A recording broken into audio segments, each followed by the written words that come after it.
지금 현재 저는 건축공간연구원에서 셉테드 센터장을 맡고 있어요. 그래서 주로 하는 일은 대상지에 셉테드를 설계하고 셉테드 관련 정책을 만들고 하는 일을 주로 하고 있어요. CP는 크라임 프리벤션이라고 해서 범죄를 막는 거고요. 뒷부분에 ED는 Environmental Design, 그래서 환경에 대한 설계예요. 환경이란 거는 우리를 둘러싸고 있는 모든 것들이죠. 그래서 우리 주변에 있는 것들을 디자인해서 범죄를 막는 거를 이제 셉테드라고 해요. 그래서 첫 번째는 범죄를 막는 거가 있고요. 두 번째는 범죄 두려움을 막는 것들이 있어요. 그래서 이제 요 두 가지가 이제 셉테드의 기본이다라고 이제 생각을 하시면 될 것 같고요. 이 셉테드라는 것에 대한 기원은 최근 한 1,200년 상간으로 유럽이나 이제 영국에서 범죄가 발생하는 것에 대한 지도를 그리기 시작을 했어요. 지도를 그렸더니 물건을 훔치는 범죄랑 폭력을 휘두르는 범죄가 좀 다르더라. 그리고 공간적으로 어떤 패턴 같은 거가 있고 어떤 지역에 좀 집중되는 경향도 있더라 라고 해서 당시 유럽의 범죄 지도라고 하는 분들이 이제 범죄를 좀 연구를 하기 시작을 했어요. 그리고 이제 미국에서도 1900년대 이제 막 발전을 할 때 사람들이 계속 이제 이민을 하는 거예요. 그러면 이제 도시가 처음에 이제 살던 사람들도 있고 이민자들도 있고, 처음에 살던 사람들은 자기만의 이제 문화를 형성하고 사는데 새로운 사람들이 들어와서 어떤 그룹을 형성하고 있으면 이 사람들하고 갈등이 있을 수 있잖아요. 그래서 이런 것들에 대한 연구를 좀 많이 하기 시작을 했어요. 제인 제이콥스란 분이 미국 대도시의 죽음과 삶이란 이제 책을 썼어요. 길 위에 눈이 많으면, 즉 사람들이 많이 다니고 서로 볼 수 있다면 그 지역이 좀 더 안전하지 않을까라는 말씀을 하셨어요. 그 개념들이 이제 확장이 되면서 거리에 눈이 많으면 좀 더 안전한 공간이겠구나 했어요. 그러다가 이제 70년대 들어서 이제 레이제 프리라는 사람이 셉테드라는 책을 쓰셨고요. 오스카 뉴만이라는 사람이 이제 디펜서블 스페이스라는 책을 쓰셨어요. 오스카 뉴만이 봤을 때는 이런 건물들은 공공 공간에서부터 자기 집 개인 공간까지 가는 과정에서 영역성이 좀 부족하더라. 공간에 대한 영역성이 조금 더 강화되면 범죄를 좀 막을 수 있겠구나라고 생각을 하셨어요. 그래서 이론들이 이제 그 셉테드의 근간을 이루고요. 1세대 셉테드, 2세대 셉테드를 처음 얘기하신 분이 이제 그레고리 사빌이라는 분이세요. 1세대 셉테드는 공간의 물리적인 성격에 조금 초점을 맞춰요. 우리가 자연 감시를 통해서 공간을 어떻게 바꾼다, 공간의 영역성을 만들기 위해서 우리가 어떻게 한다 라는 것처럼 물리적인 거에 초점을 맞추는 게 이제 1세대 셉테드고요.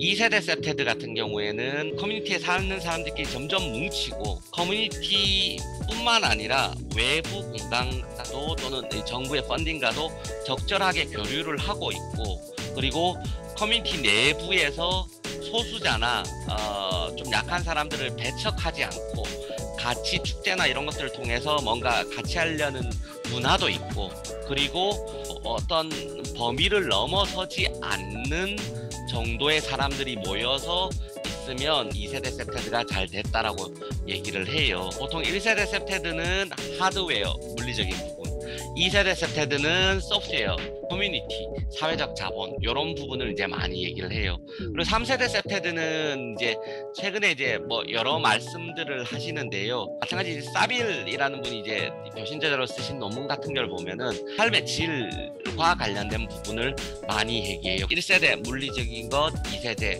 정신적 것과 사회적인 것에 더해서 퍼블릭 헬스, 그래서 공공이 좀 더 건전하고 안전하고 건강해야 되는 것을 얘기를 하고요. 두 번째로는 이제 서스테이너빌리티, 좀 더 지속 가능한 이런 부분에 좀 집중해야 된다라고 이제 얘기를 하는 거예요. 저는 이제 그 중에서 가장 기초적인 5개를 말씀드릴게요. 제일 첫 번째는 가장 단순한 원리예요. Natural Access Control, 그러니까 자연적으로 접근을 통제한다라는 거예요. 예를 들어서 집이 있으면 창문이나 문을 닫고 살면은 이 도둑이 침입하기 좀 어려울 거잖아요, 그죠? 그래서 이렇게 접근을 통제하는 것, 막는 것이 이제 첫 번째 원리고요. 이제 두 번째 원리는 보는 거예요. 머리에 눈이 많으면 이제 조금 안전한 공간이 된다라고 한 것처럼 사람들이 사람들을 서로 보면은 저 사람이 좀 나쁜 행동을 하는구나, 그럼 내가 신고할 수 있겠지 라고 생각하는 것처럼 서로가 서로를 보면서 이 안전하게 만드는 기법이 바로 자연감시예요. 두 번째 원리는 보게 만드는 거예요. 공원 같은데 나무가 되게 우거져 있어. 녹지도 많고 그늘도 많고 좋을 것 같잖아요. 근데 낮은 나무들이 엄청 우거져 있으면 그 뒤에 있는 사람들은 잘 안 보여요. 그래서 이제 잘 안 보이면 불안하기도 하고 나쁜 행동을 할 수 있는 거거든요. 그래서 공원의 나무는 30cm 이하의 관목들을 낮게 만들거나, 또는 나무의 기둥이 높은 나무인데요, 지하고가 높은 나무를 설치하거나, 뭐 이런 여러 가지 기법들을 통해서 이제 보게 만드는 거예요. 이제 세 번째 원리는 아까 설명드렸던 오스카 뉴만이라는 분이 말씀하셨던 영역성이라는 거예요.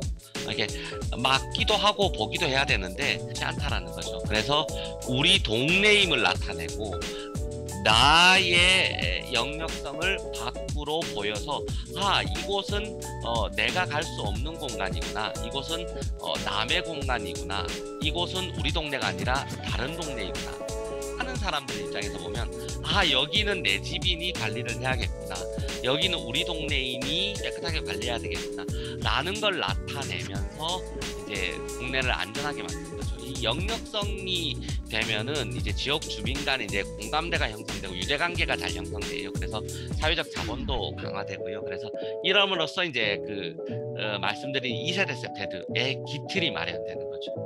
네 번째 원리는 사람들끼리 서로 움직이게 만드는 거예요. 좀 전에 세 번째 원리 영역성을 통해서도 공동체가 형성하지만요, 사람들끼리 서로 만나고 같이 이야기하고 같이 운동하고 사람들이 같은 활동을 하게 돼요. 같이 활동을 하면 서로 그 유대감이 형성되거든요. 그러면 이제 감시도 증가하게 되는 거죠. 그리고 마지막 원리는 유지관리라는 원리예요. 예전에 응답하라 1997, 응답하라 1998 이런 영화들 보면은 우리 어머니 아버님 세대들은 아침에 일어나시면 늘 앞을 이제 쓰시는데, 이거를 그냥 이분들이 부지런해서 쓰시는 게 아니라 집 앞을 청소하고 유지 관리를 하면은 자연스럽게 동네가 안전해지는 거예요. 이걸 조금 어려운 말로 하면은 깨진 유리창 이론이라고 해요.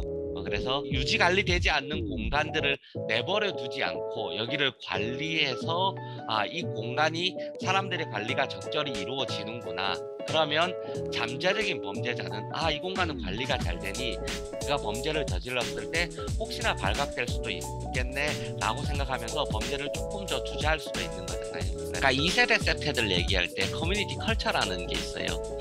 외국 같은 경우에는 인종도 다를 수가 있고요, 소득도 다를 수가 있고요, 장애에 따라서도 다를 수 있고, 여러 가지 측면에 사람들이 많이 나누어져 있잖아요. 그죠? 그래서 이런 사람들을 배척하지 않는 게, 이런 문화들이 커뮤니티 컬처로 자리 잡으면 셉테드가 좀 더 효과적이다라고 볼 수 있거든요.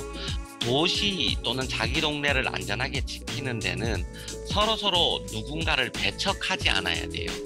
커뮤니티 내에 있는 모든 사람들이 골고루 참여하는 게 가장 좋다라고 생각을 해요. 그리고 두 번째로는 참여를 한다라고 하면은 참여할 거리가 있어야 되고 참여한 것들이 도움이 돼야 되잖아요. 그래서 이 사람들이 크게 부담을 가지지도 않으면서 적절히 참여해서 공동체 의식을 유지할 수 있는 적절한 프로그램, 소프트웨어 프로그램들도 필요해요.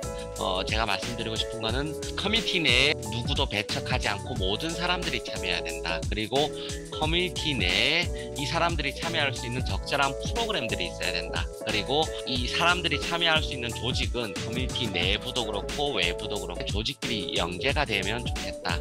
요 세 가지를 말씀드릴 수 있을 것 같아요. 이 길거리가 이렇게 깨끗한 동네는 없거든요. 동네에 범죄가 있다든지 누구 죄를 저질러가지고 잡혀가고 이런 건 한 번도 없었거든요.